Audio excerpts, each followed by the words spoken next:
As we go into AI, your leadership style, everyone's leadership style needs to be front and center. And I know there's a lot of books out there that are technically about leadership, but I think they're about management, and they call themselves a leadership book. When I teach what's most important when it comes to understanding ourselves is developing authority.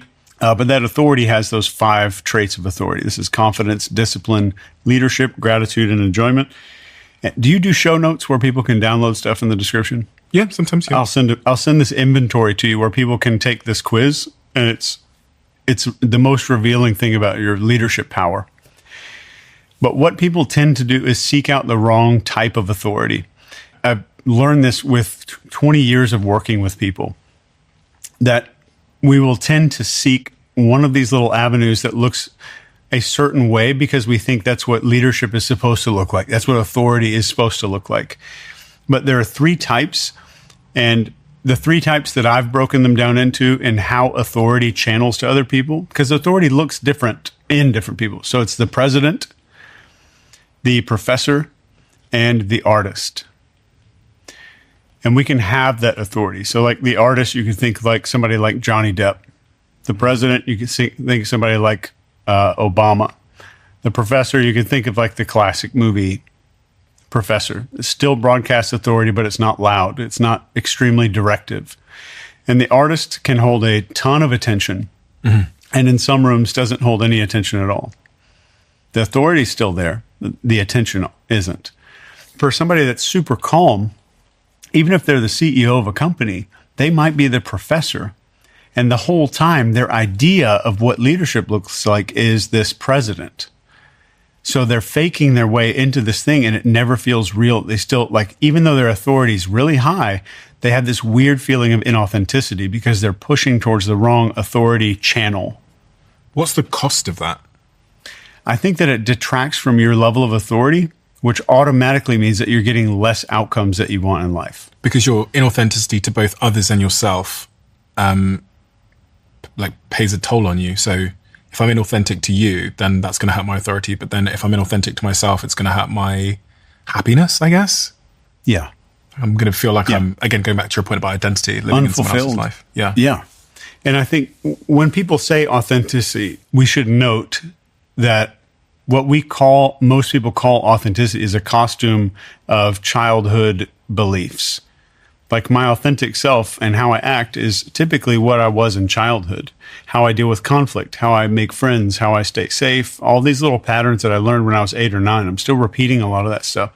So when we say authenticity, it's always important to think that it's authenticity plus a removal of ego and a willingness to receive social injury. And that's the best way that I've ever been able to describe that to somebody. Like if I'm being authentic in a conversation, then I'm willing to receive a social injury for it. Cody Sanchez said something to me which has stayed with me. She said, again, I'm going to butcher it, but words to the effect of, I won't be friends with anyone in private that won't say something in public that will cost them something.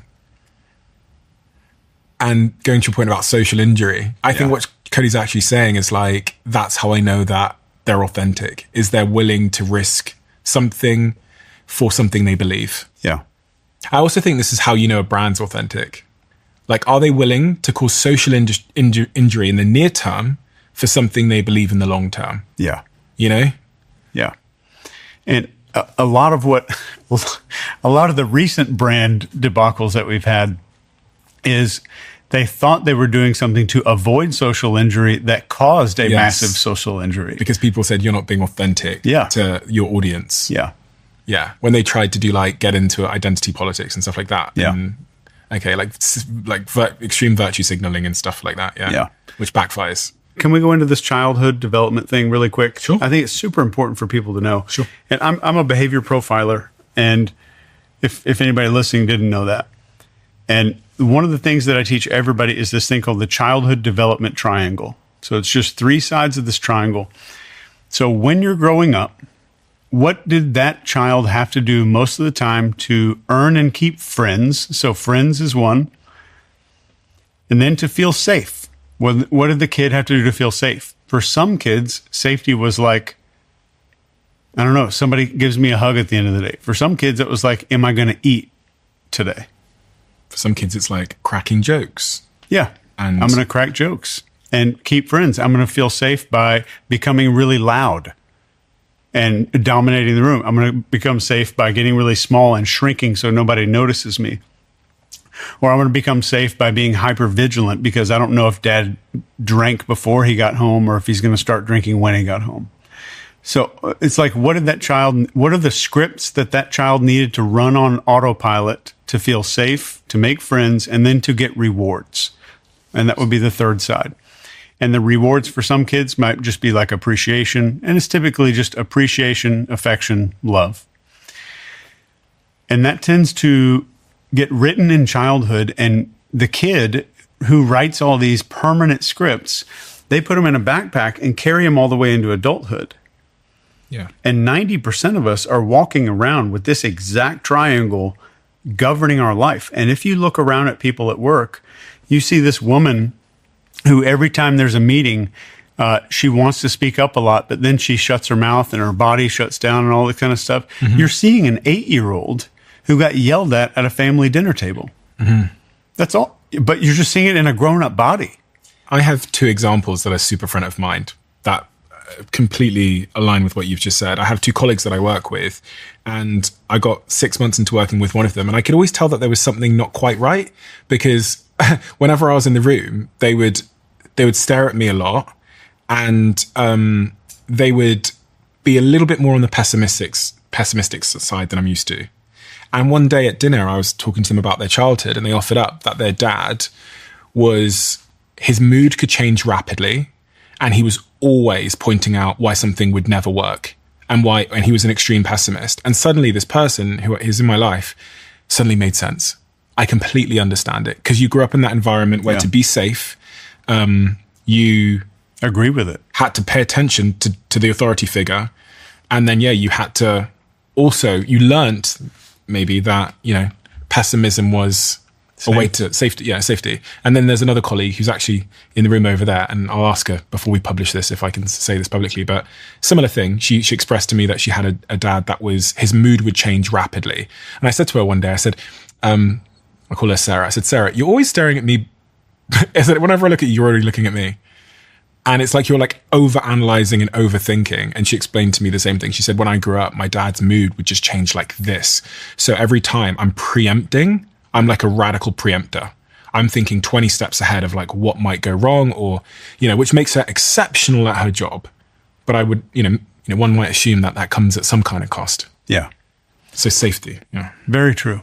Very true. And the way that I explain this, if somebody wants to it's not where you can kind of go back and like sit there for 5 minutes, put it on a Post-it note, and then figure your whole life out. I wish I had a trick to do that. But the way that I want people to think about this is going back to your childhood. A lot of those things, these are just contracts that were written in a child's voice. And when you start hearing these patterns repeating in your head, force yourself to hear the voice of a kid. That's all it is. It's just a kid who made these choices. It's not an adult. So we're typically 3 different people, all of us. We have a work self, like a professional kind of self. We have a home self, and we have a self with friends. And what is that as a kid? That's classroom, playground, home. So I'll typically take people through this process of, where were you around authority figures, which is like classroom or home? What were you around when all your friends were around? You got made fun of, or you had to become really small. And that goes on the friends side of the triangle. And that talks about how the social patterns that are going to show up for me.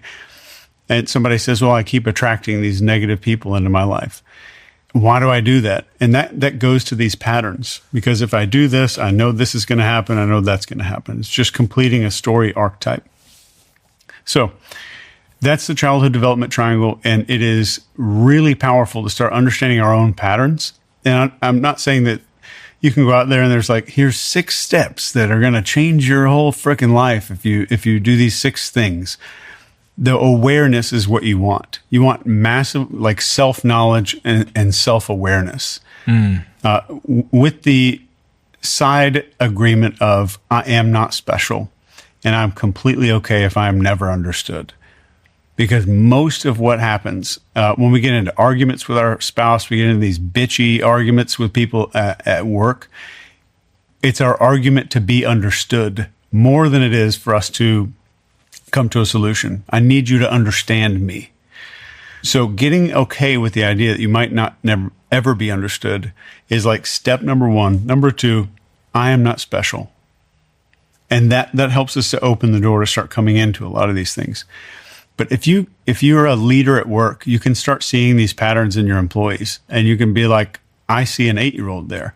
And if you get to a point where you're seeing some of these, a behavior that might have pissed you off in somebody that works for you, and you're like, wait a second, now I can see exactly what's going on because this, and this probably happened. You don't need to make some prediction or fortune telling thing about their childhood, but you're starting to see these patterns, and you know now how your team's going to respond in conflict. And if it's a conflict and it's social, you're seeing all their friends' patterns. If it's a conflict and somebody might be losing their job, you're going to see their safety patterns come out, and you'll see your own. So do you think I should go to the key people in my life, maybe my team, and ask them these questions around how did you make friends? Is that the question? What did you do to make and keep friends? What did you do to make and keep friends?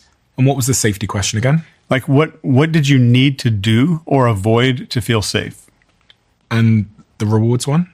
What did you feel? And this one's always, you want to put the word feel in there. What did you feel like you had to do to earn rewards? And what were rewards to you? Okay. It was appreciation, or somebody that's like hyper significance driven. Like, I've got to have the Rolex, I've got to have the Ferraris and all this kind of stuff. They never got rewards because their parents ignored them unless they brought home a certificate. Their teacher called and said they did a good job. They played the piano recital and did a great job. And lots of people were acknowledging them and clapping for them. They only got acknowledged when they were socially significant. And am I right in thinking here that these are fundamentally interlinked in many ways? Because when you're talking about safety, I was running through my head the things that made me feel safe, and they were rewards that I could tell my friends about. Yeah. So I touched all three of them, and in part because I was thinking I was very different to my social group when I was younger. We were the black family. There wasn't another black family that I knew of, other than maybe one other kid, I think, in the area in Plymouth in 1994 or 5. So some of the material things I wanted, like the shoes that everyone had, made me feel safe because they made me fit in. Yep. And that, and that got me friends. Yep. Or at least I thought it did. So for me, it really was like an interconnected triangle. Yeah. That's just one of many examples that I could think of. It does tend to do that. And I will typically wait for somebody to figure that out. And as they're filling it out, they're kind of like, oh, I did this because of this to get to this. Mm-hmm. And you'll see a little cycle start happening. But it's great for self-knowledge. But if you're a behavior profiler, that's what's going to run people. You're going to know how they're going to respond to conflict. You're going to know what they're going to avoid. You're going to, like, if you're putting teams together, I know what people I want to have working with each other. Mm-hmm. And it doesn't have to be some complex 9-hour thing. Like, you can see this stuff in everyday life. And you're not saying that I need to radically change. No. But what if one part of this triangle, or one behavior I've learned for safety or for rewards or for friends, is making my life worse?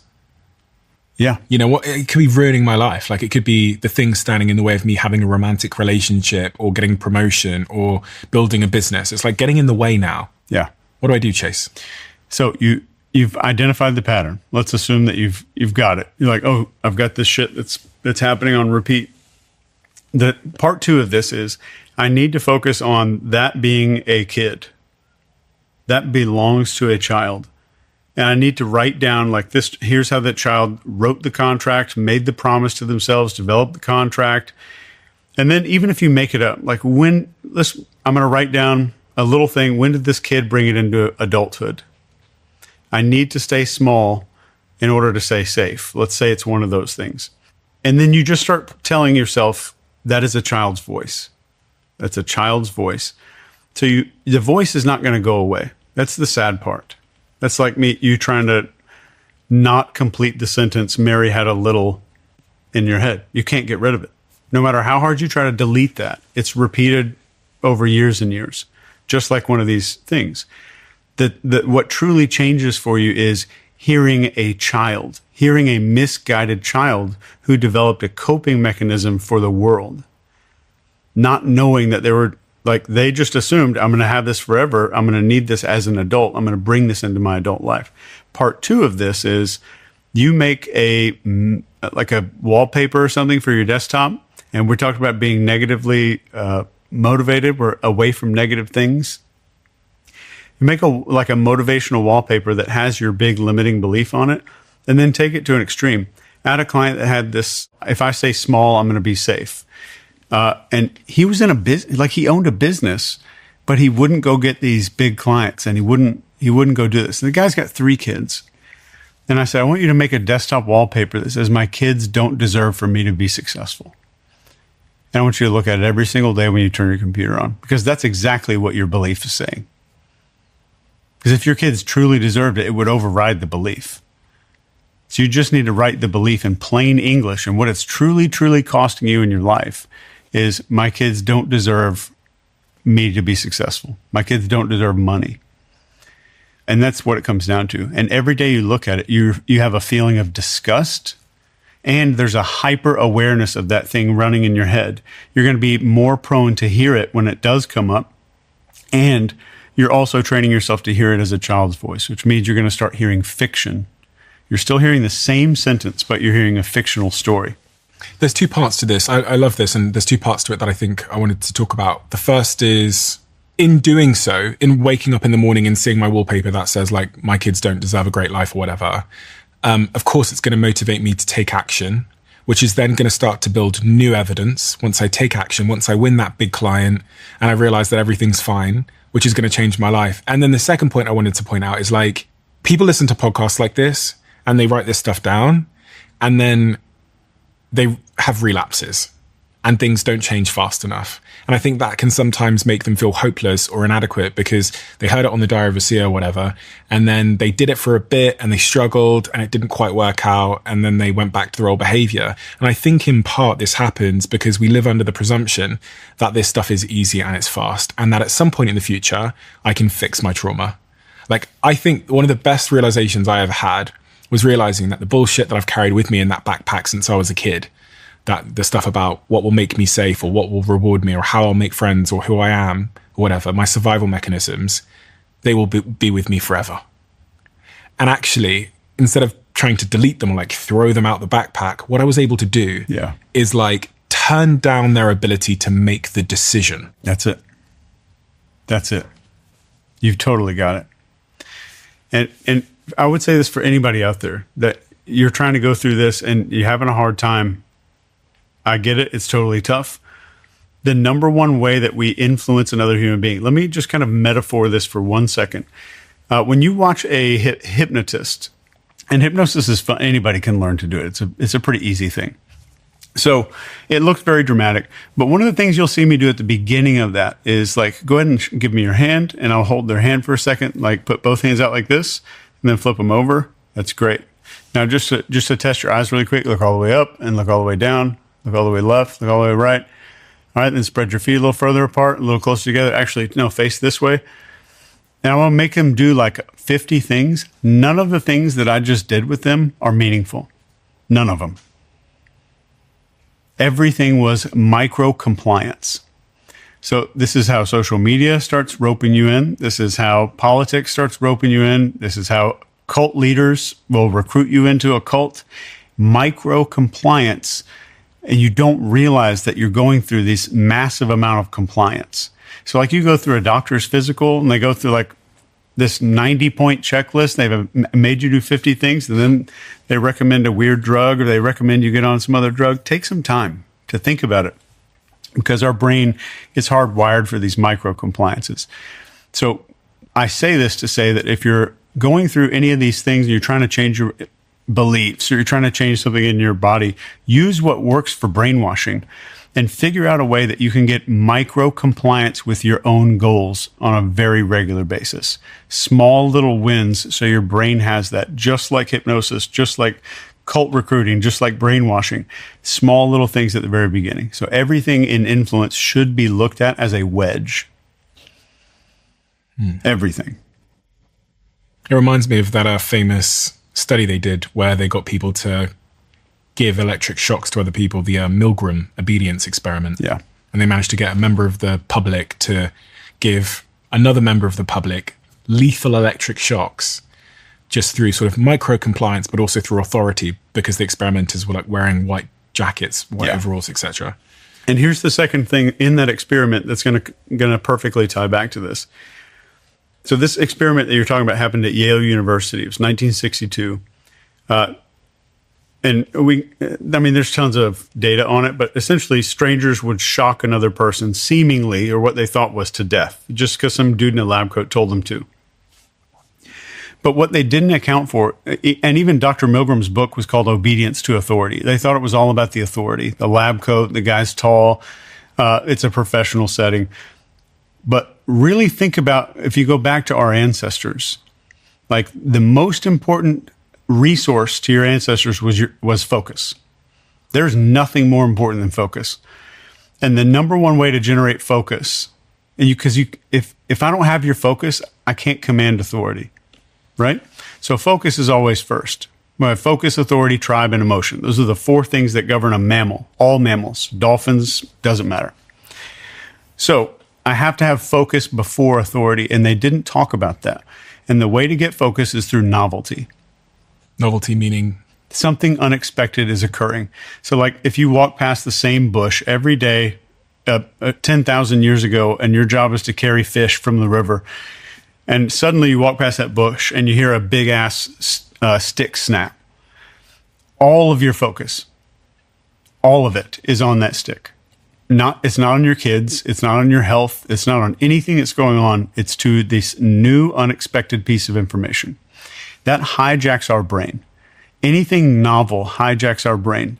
So if you see and it follows that pathway, focus, then authority, and then tribe, what's everybody else doing, and then emotion. Then how do I feel about it? So and what happens is we are hardwired to respond to these things. You cannot decide not to respond to novelty. Your head turns to loud sounds, all this stuff happens.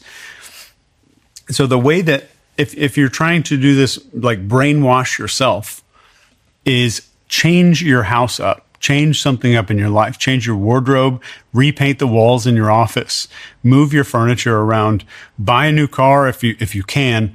I want you to just imagine how would I influence my dog in this situation?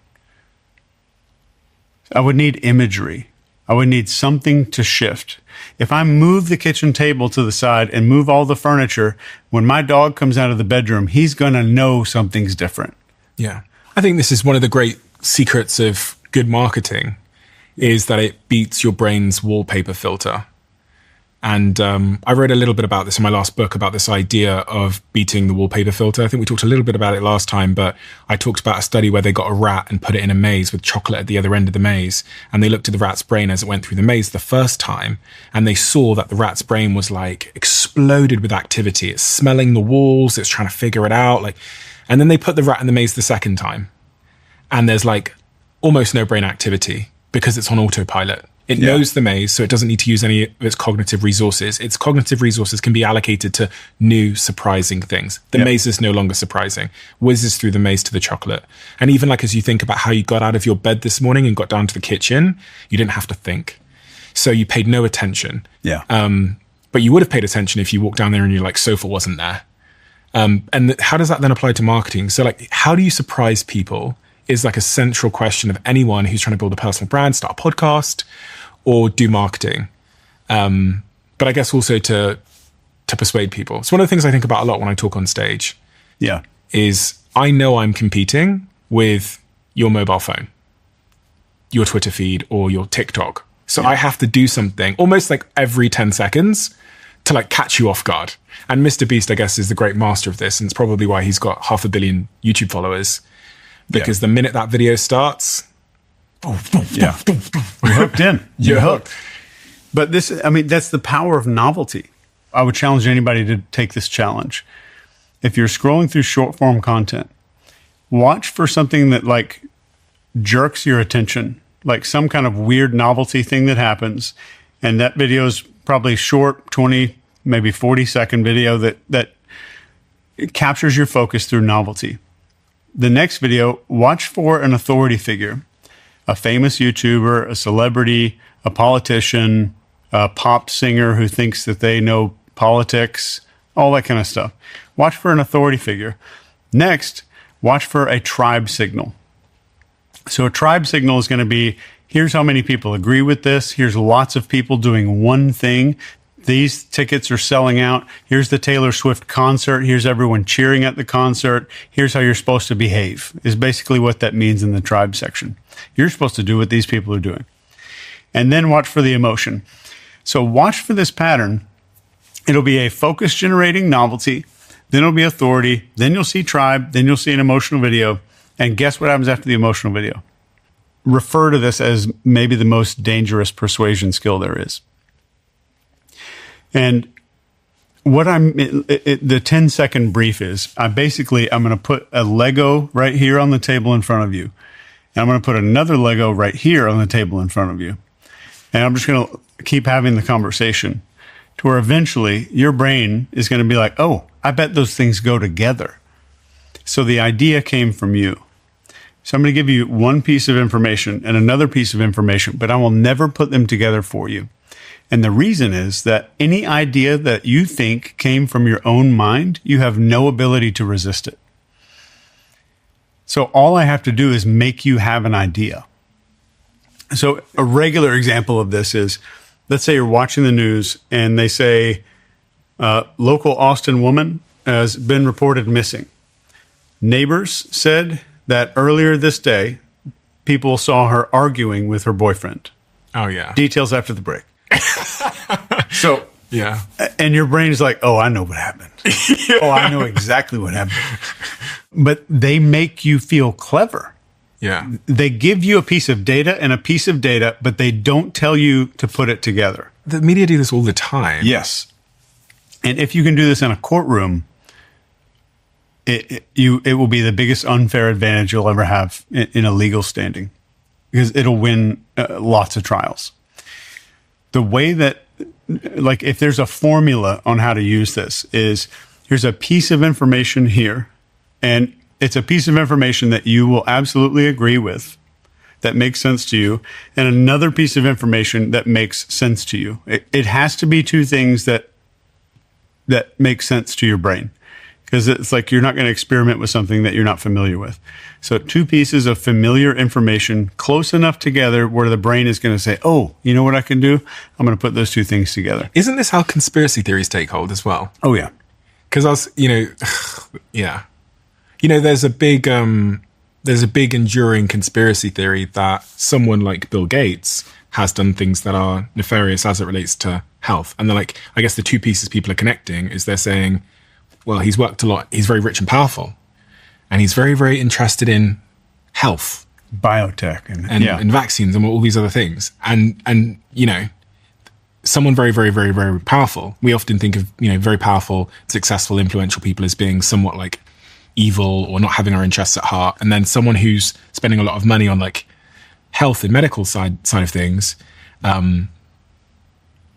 is quite an unusual thing. So we put two and two together. We have, we think they have bad intentions because they are a billionaire. Yeah. And that word is, comes with certain preconceptions.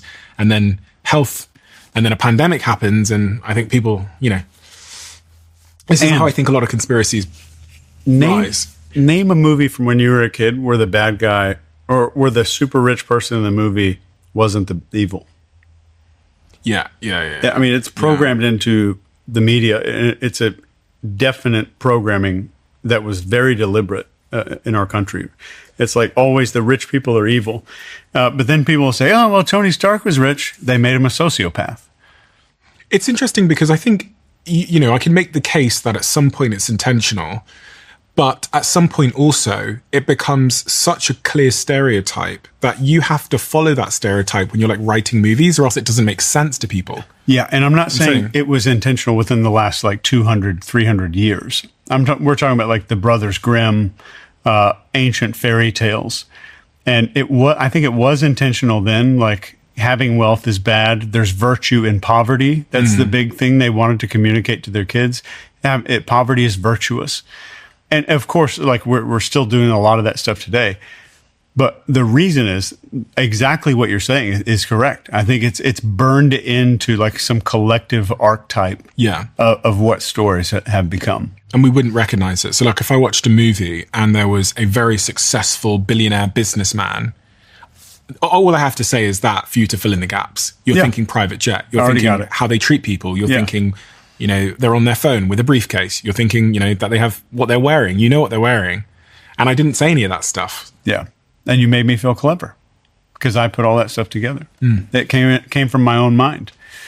And speaking of archetypes, that's the second way that you can win any court case in the world. Have you got experience with court cases and stuff like that? A lot. What is your experience? As far as I know, I'm the only trial consultant that offers a 200% money back guarantee when I work. So what does that mean as a trial consultant? What's your objective in simple terms? It's always a little different. And it depends on whether I'm working for prosecution or defense. I know nothing about the law, like just about nothing. But I know people. So I will typically go in and we'll pick a jury and we'll select a jury. And we want to select a jury based on this factor and based on this zip code. Here's the question that we want to ask to find out which is going to be a good juror and which is a bad juror. But then I have to figure out questions that are covert. How can I covertly ask a question where the opposing counsel, the other attorney, won't know what I desire and what I don't desire based on the answer? So one case I worked for was for a large grocery store company who was being sued because a lady slipped on a green bean. Real shit. And they hired me because it was a big lawsuit. And I want a jury that has an internal locus of control, that they're in charge of their own life. They're responsible for their destiny. And we want to weed out the people that have the opposite. We want to weed out the people that kind of a victim mentality, like the world happens to me, that kind of thing.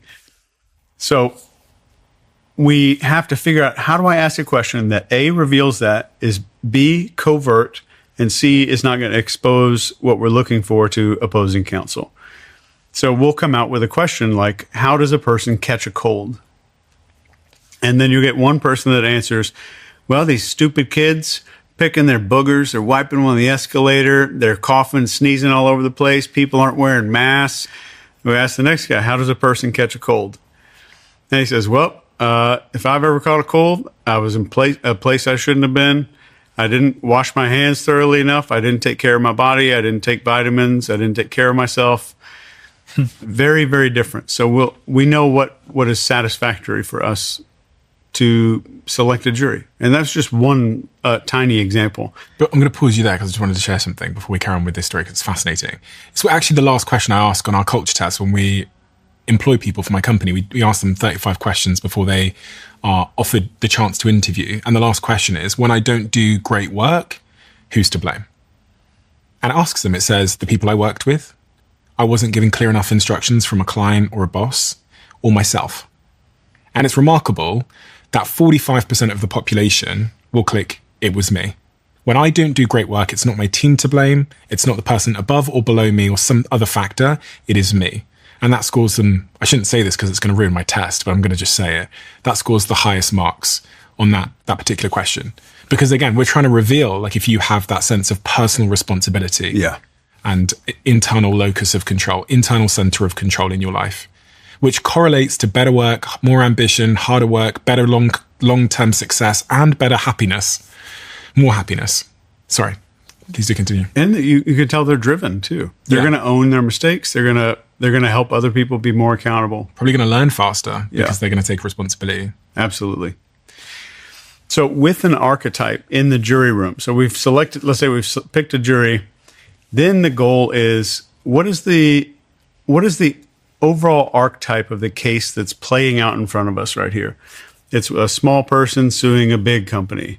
Let's say if I'm on the opposite now, let's say I'm on that lady side, then I'm going to come out with, without ever saying the name, I'm going to come out and I'm going to make you think David and Goliath all day long without knowing that I made you think David and Goliath. I might say giant. I might say someone small. I might say slingshot. I might say all these little key words that are probably in your head about the David and Goliath story, just to plant that narrative in your head. And that might be the first 3 hours of the day. And I've jammed that into your head and you think it's your own idea. Does this make sense so far? Yeah. So then the next time I'm going to talk about, maybe it's a deposition or something like that. We'll talk about waiting in line at the DMV. We're going to talk about, for people that don't know the context there, because they're not in the US. Yeah. So waiting in line at this government identification card office. Everyone around the world will have some form of that when you've Yeah. gone to get a passport or whatever. Yeah. Waiting at passport control. Your doctor's office keeping you waiting for 45 minutes and not caring about your time. We're going to talk about all these situations where a big company is screwing over another person, or a big government doesn't know what the hell they're doing. They're incompetent. So the attorney doesn't say any of this. He's just mentioning the scenario. So if I mention a scenario, there's like a little file clerk in your head. And if I mention any scenario, I can get that little guy to run down to the file cabinet and pull out a folder that has that stuff in there. So when I say hot air balloon, your file clerk runs down there and like, okay, I was at a hot air balloon festival in New Mexico or something, and pulls that file out. So if I can get your file clerk to keep pulling files out throughout the day, the one thing the file clerk does, and this is a gross generalization, is anything that's pulled out throughout that day, and if it's in one context, the file clerk leaves them all out on the desk. And if I can get enough files, all the files that I want out on that desk, that's going to influence every decision that you make when you go home tonight. So that's kind of the persuasion, except I'm putting it in there in the form of an archetype. And if I get you to think David and Goliath, I want you to think that this is the midpoint of that story, not the end. So if I just get you to think this is probably David and Goliath, this is the middle part of the story. This is when the little kid, the shepherd kid, is walking down the hill to challenge the giant. Your brain comes up with the ending to the story automatically. Mm-hmm. So these archetypes are so woven into us that we think if I could just complete an archetype story, it's justice. And what does archetype mean? So an archetype is just like a brand of story. Okay. So like a hero's journey. Like a beginning and middle. Tragedy. And okay. A loss and return. A rags to riches story. A wounded healer story. All of these classic story types. So there's like 12 story types. Joseph Campbell's talked a lot about this. But if our brains has about 12 of these little archetypes, and if it's like a wounded hero story, and there's a redemption thing at the end, which is called a redemption arc, I'm going to get the audience to see that we're at the 75% mark, right where it's about to happen. And if I just get you to see a situation through the lens of an archetype, your brain automatically not just predicts, but you know how it's going to end. Mm-hmm. And you want to make it in that way because it looks like justice. It looks like the right thing to do. And you don't even know why your brain is trying to do that, even though I'm the one that's jammed the archetype into your head for a couple of days. So bringing this back to Debbie in Ohio. Yeah. How might she use such a strategy in her own life to get the best out of the people she works with or those around her? Yeah. So you can also use this as a profiling tool. If you take notes on this stuff about people in your office, I would keep them private. But figure out, like, this guy's on you don't even have to know and memorize all these 12 archetypes. What movie are they in? When they talk about their life, what movie are they in? You have that one guy in the office that wants to go on crazy adventures and do stuff that nobody else has done. That's a Back to the Future archetype. You can make up your own archetypes. But if they're doing all of this and everything's going good, what's the next thing they're going to predict? They're going to have a problem coming up in their life. So I know how they're going to predict their future if I just know what story they're in. Andrew Bustamante, who's that CIA spy who I've had on the show a few times, told me about his RICE framework in espionage: reward, ideology, coercion, and ego. Reward being the things you want, like money. Ideology being, doing this is good for your family, doing this is good for your country. the C being coercion, which is pressurizing people, and the E being ego. He said of all four of these, ideology, like understanding someone's ideology, is the most persuasive for when he was a spy. And the way that I've kind of conceptualized that and maybe built upon it a little bit, and I'm saying that because I don't want to be butchering his idea, is I think everybody has a hero's journey that they're on right now. And when you're meeting them to get them to, maybe come and work at your company or persuading them to do a deal, like the first great challenge is listening to them long enough for them to hand over their ideology to you so that you can speak to them, not through your own ideology and what you want, but you can talk through their ideology. And like, even with me, obviously, there's like a hero's journey in my mind. There's like a story. All of us. That like is behind me, but also I want to be ahead of me. And if you can listen long enough to figure out what that is, you can tell me, okay, Steve, I'm going to sell you this Range Rover, and tell me the features of it or the benefits of it through the hero's journey that I want to live out. Yeah. Everyone listening right now has that. Like, you have a hero's journey that you're on. And the most persuasive thing I think anyone could do is not just give you money or whatever, is to let them know that the thing you're offering is going to realize that story. Or at least the next chapter. Okay. So we don't always want to sell a completion. We just want to say, this is the logical next step of this story. Like, this guy did a bad thing. He needs to be punished. And what happens after the punishment? This is the learning the lesson and being redeemed arc. So we're not going to tell a jury or suggest to a jury that he's going to go learn a lesson and then come back. We're just going to suggest, like, what's this next thing that happens? So if somebody has this arc, if we figure out what is my journey, what archetype am I living right now, what type of story, then I can figure out how my brain is predicting the future. Because archetypes are so woven into our brains without language. So the language is not necessary for the archetype to exist. Mm-hmm. So if you know someone else's archetype, you can understand how they're going to predict their future and how they're going to make choices. And how do you get their archetype out of them? You're going to hear it. It's so funny. Like, you don't even need special questions. You ask them about their life, ask them where they're from, ask them to give me like this summary of like, what happened when you worked there at that company? Well, I did this and this and this, and nobody thanked me. It was a thankless job. The manager was a total asshole. So now you're starting to see an archetype. Like, the guy was in a tragedy there. The guy was a victim. And they want to be appreciated. Yeah. So now he's here at this brand new company for redemption. So now we're in a redemption story arc. That makes sense? Yeah, it makes perfect sense. So it just comes out naturally in everybody's speech. But the funny thing is, I've never seen it applied to courtrooms in the way that we do it. And it's just such a powerful tool. The number one thing that I specialize in is this thing called the time distance problem. This is what I wanted to solve throughout my entire career. So we have two axes, our vertical axes and horizontal axes. So this horizontal axis is the distance line. And the vertical axis going up and down is the time line. Okay, so we have time and we have distance. So distance is how far away from a behavioral norm can I get a person to go? Mm-hmm. So can I get Stephen to confess to a crime?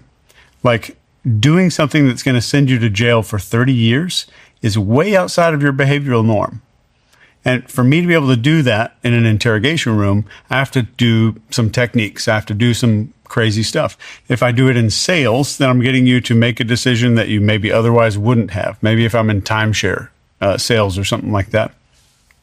And at the end of the day, some people can get people far on the distance line, but it's going to take forever to do it. It's going to take maybe a year to make something happen. Of persuading them and trying to sell to them, etc. Yeah.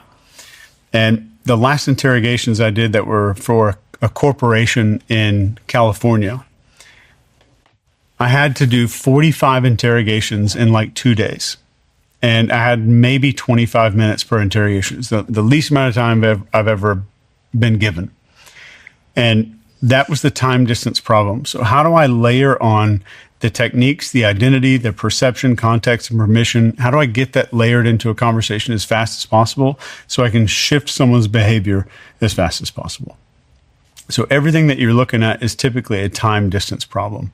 And there's one more universal thing, and this may not even fit anywhere in the episode because it's random.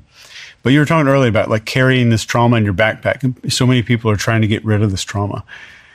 The reason that psychedelics can rewire PTSD so effing fast is that that doesn't delete your trauma at all. The memory is still there. All that stuff is still there.